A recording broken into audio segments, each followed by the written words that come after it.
maa ngi nuyu bu baax di wax ni man maa ngi tudd Abi Cissé nekk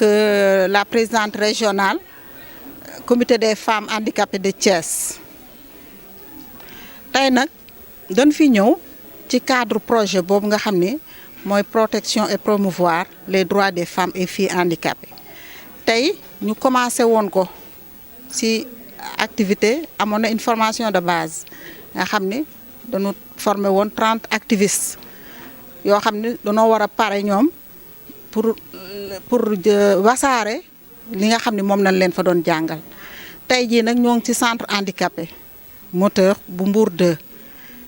sunu présidente Yacine Ba tey moom moo ñu recevoir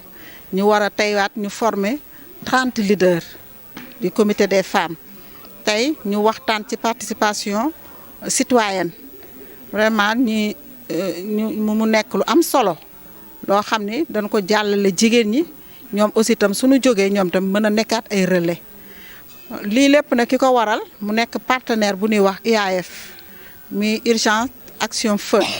mooy des fonds d'urgence pour des actions surtout actions yoo xam dafay jëm ci jigéen ñi ñu nekk ay bailleurs yoo xam ne vraiment ñu ngi leen di gërëm bu baax di ko jaarale ci sunu présidente nationale mi nga xam ne moom moo tax tey ji ñu mën a postuler ba mën a jàll ci loolu mu nekk nag lu am solo parce que projet yu mel nii dafay capacité jigéen ñi dafa leen di xamal lan mooy seen àq lan mooy seen yelleef ak fan la ñuy teg seen tànk te lu nu mën a def te jigéen ñi surtout les jigéenu handicapé ak xale yi capacité wuñ leen ba xamal leen fi nu war a jëm kon tey li nga xam ne mooy xeex bi du mën a sotti kon loolu moo waral tànk yi tey loolu moo waral jataay bi tey ñu ci sant bu baax nag di sant le directeur du centre ak ñi ma toogal ñëpp di leen nuyu bu baax di leen sargal waaw loolu daal laa xam ne moom moo nu taxoon a jóg.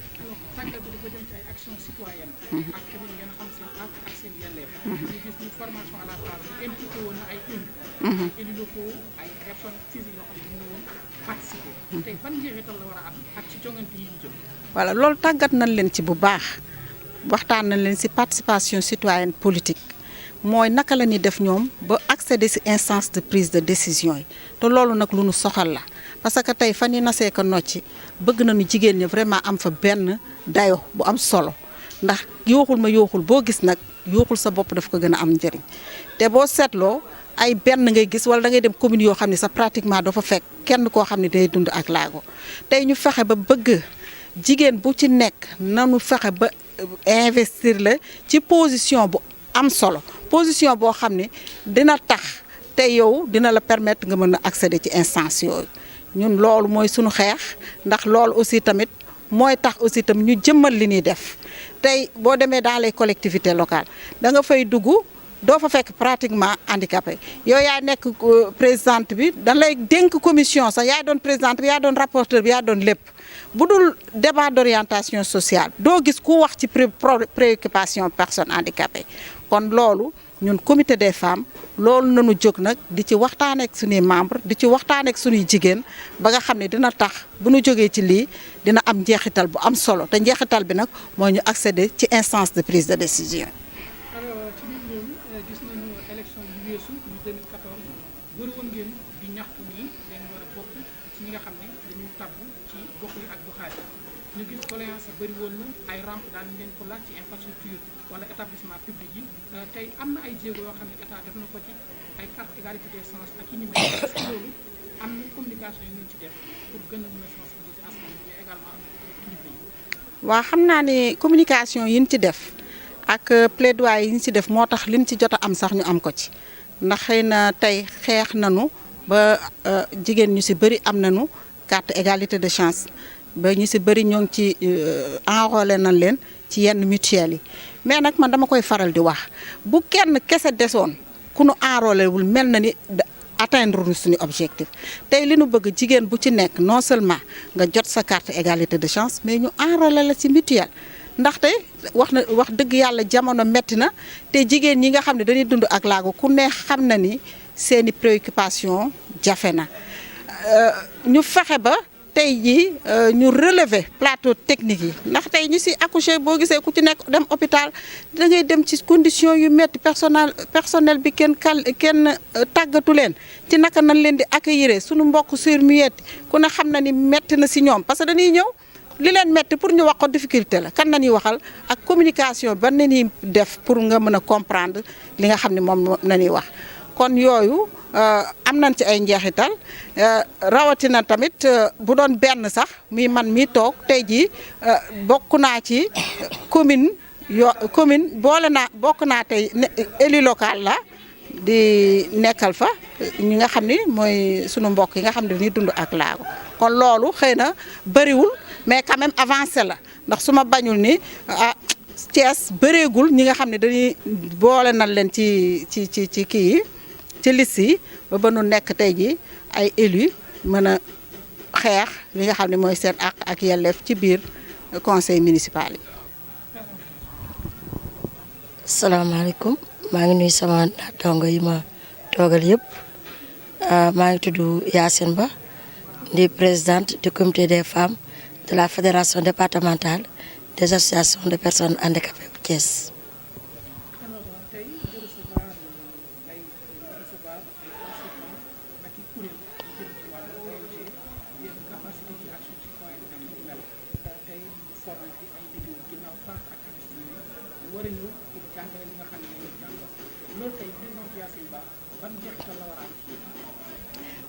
jeexital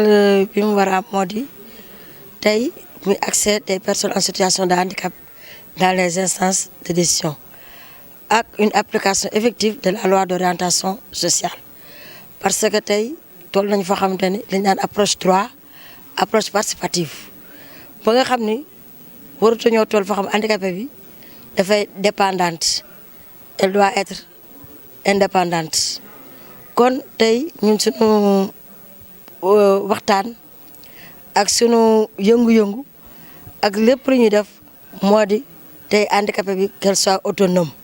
ba nga xam ne dootu dépendre si kenn te tey ci lu mel na projet bi di IAF bi bu ñu defee sur les pratiques de bonne gouvernance ñu xam ne la participation citoyenne mi ngi si biir pratique de bonne gouvernance ndax boo waxee bonne gouvernance rek participation citoyenne dugg na tey lu mel noonu tey loolu doon def animation fii comme causerie pour xamal ne handicapé yi lan moo gàllankoor ba fi ñu war a yegg mënuñu fa yegg ak nan yan solution la ñuy wut ba nga xam ne comme ni nga ko waxee jeexital bi ba loolu ñu mën ko résoudre handicapé yi mën a accès dans ces instances te gis nañu handicapé yu bëri bokkuñ si parti politique li ñuy def mooy topp si ginnaaw nit ñi ou bien bu investiture jotee muet yi leen di may loolu du fulla li ñu war a def mooy comme ni ko madame la maire waxee moo di ñu bokk fa ñuy nasee ak fa ñuy noccee ndax dañ ni ni mu ko waxee yuux ma gis yuux sa bopp gën a wóor parce que problème handicapé ki koy dund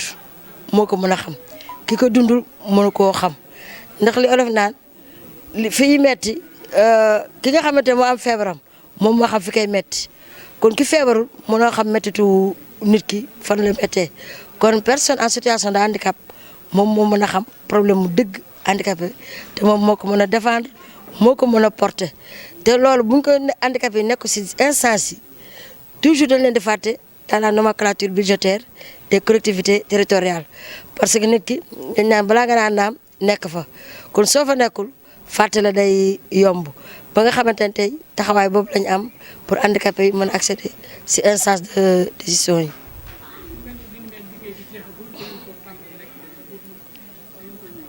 waaw jeexagul parce que ni ñu ko defee fii noonu lañu koy defee dans les autres communes ndax la 15 bi passé si la ñu formé 30 activistes comme ni ko présidente régionale waxee Abi je faisais partie de ces participantes le 15 bi passé tey ma ñëw dalal leen pour en tant que présidente du comité départemental des femmes pour restituer yeneen 30 activistes pour ñoom it ñu dem à la base pour mën ko démultiplier loolu mooy permettre ba handicap bi nga xamante ni mi ngi si biir këram sax dina xam lan mooy participation citoyenne te dina xam moom it ak xam ak yelleefam. waaw maa ngi sant bu baax di gërëm d'abord projet bi nga xam ne moom moo ñu permettre ñu am opportunité bi nga xamante ne nii tey jii xañ na yàgg nañ ko di def mais c'était dans l'informel mais xañ na tey formaliser nañ ko ba nga xamante ne nii dinañ ko gën a fulaal gën ko faydaal parce que comme ni ñu ko waxee rek suñu waxee ne participation citoyenne ñun bu ñu xasee ba dégg la moo participation rek dañoo war a changer d'abord suñu gis-gis changer d'abord suñu comportement par rapport ak ni ñu doon defee bu njëkk parce que dañuy gis ne bu ay élection jotee genre jongante yi bu jotee toujours ci wàllu politique da ngay gis leader politique yi dañuy ñëw ku ci nekk ñëw dal ci ñun ñii di ñëw di jël benn groupe de femmes handicapées ñu tuddee seen bopp les handicapés de diw ñee jóg dem ne dañuy dem jàppale diw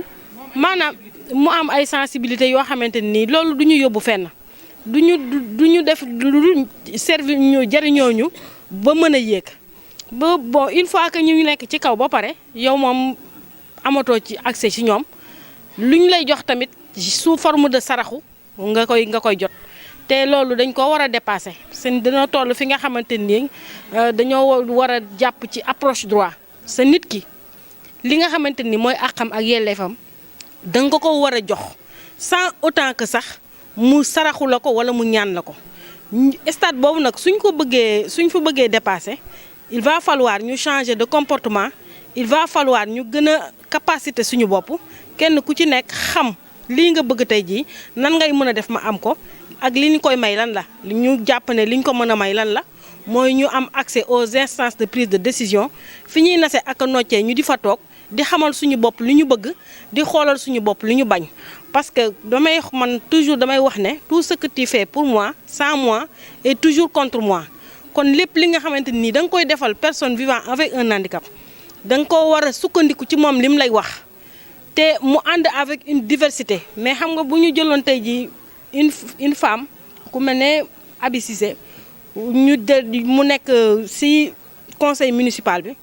muy yuuxu pour les personnes handicapées toujours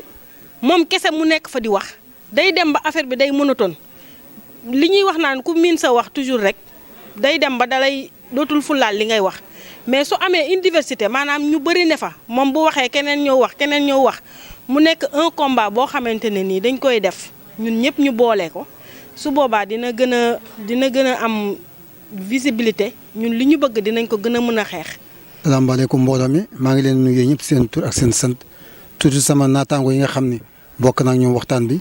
te di nuyu itam auditeurs yi nga xam ni ak ñi nga xam ne ñu ngi suivre émission bi ci Thiès Actu man nag nuyu lay laa tudd dama fi nekk ku yëngatu ci yàlla consultance mais en même temps nekk personne ressource ak yombalkat ci biir association comité des femmes des associations de personnes en situation de handicap loolu moo tax ma ñëw fi tey.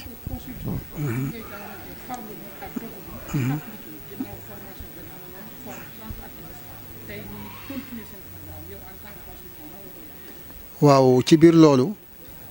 bi ñu fi ñëwee tey indi nañ fi benn module bi nga xam ne ñun dañ ko tuddee ouvrons la porte maanaam nañu ubbi bunt bi parce que dañu gis ni bari na ay gis-gis yi nga xam ne li ñu naan stigmate li nga xam ne nit ñi dañ koy teg ci seen kaw parce que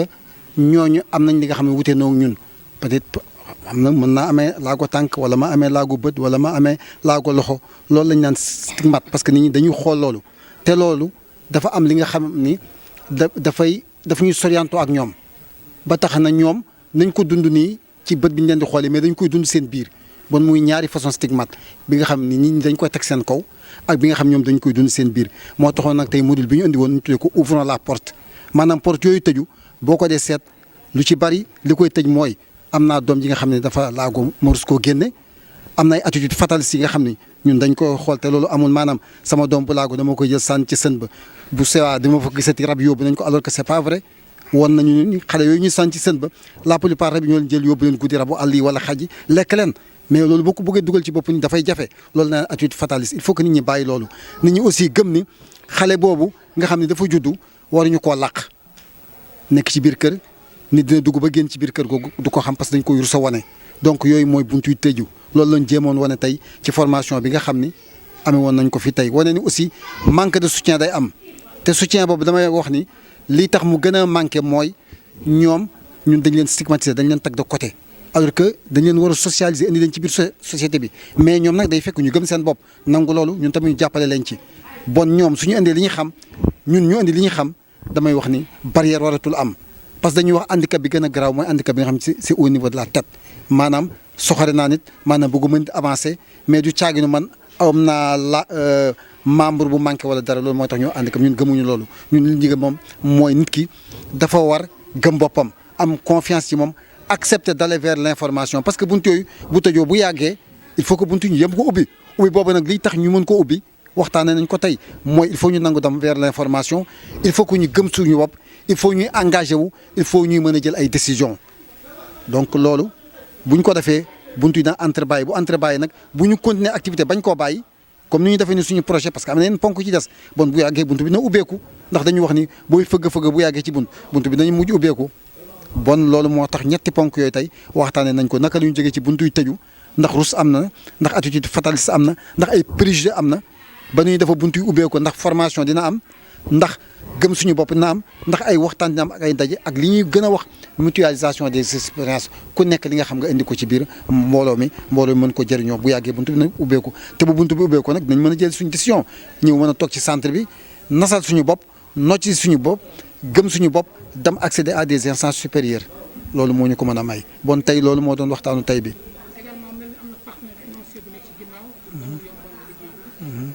Voilà effectivement parce que am na partenaire bu nekk bu ñuy wax UAF Urgence Fund Action for Africa maanaam ay fonds la yi nga xam ni benn organisation bu nekk bitim réew moom moo ñu ci appuyé te biñ ci appuyé itam man mi nga xam ne maay consultant ak ñi nga xam ne ñoom ñoo nekk ci biir comité régional des femmes gëstu nañ ci ak assemblée générale waxtaan ci parce que fii lu ñu ciy def rek man damay fàttali ni ñu ñëpp ñoo koy nasandoo yëkkatindoo dóorandoo maanaam information bi dafay dem ci ñëpp loolu mooy tax bon projet bi ku nekk mën ko approprier wu. parce que projet bi bu fekkee ñett ñi rek la concerné projet bi kenn du ko approprier mais ñun nu ñuy def ci suñu démarche bi ñu ko financé dañu fexe ba ku nekk indi ci li may wax initiative partagée loolu day nekk ci biir li ñu naan approche participative initiative partagée boobu mooy tax ba ku nekk mën a approprier wu projet bi voilà bon partenaire boobu dañ koy gërëm bu baax a baax te moom day insister aussi surtout il faut mu wax ko. partenaire bi day insisté ci li may wax ni élévation du niveau de conscience des populations ñoom loolu mooy seen force il faut que nit ñi jéem a yëkkatiku nangoo jàng wuti xam-xam comme ni ko yonent boo xëyoon xam-xam bu nekkoon ba Chine na ngeen dem wuti ko parce que jamono yu Chine moo doon àddina bi gën a sori ci àddina te nee na fu xam-xam nekkee ba foofu na ngeen dem wuti ko bon dañoo war a wuti xam-xam.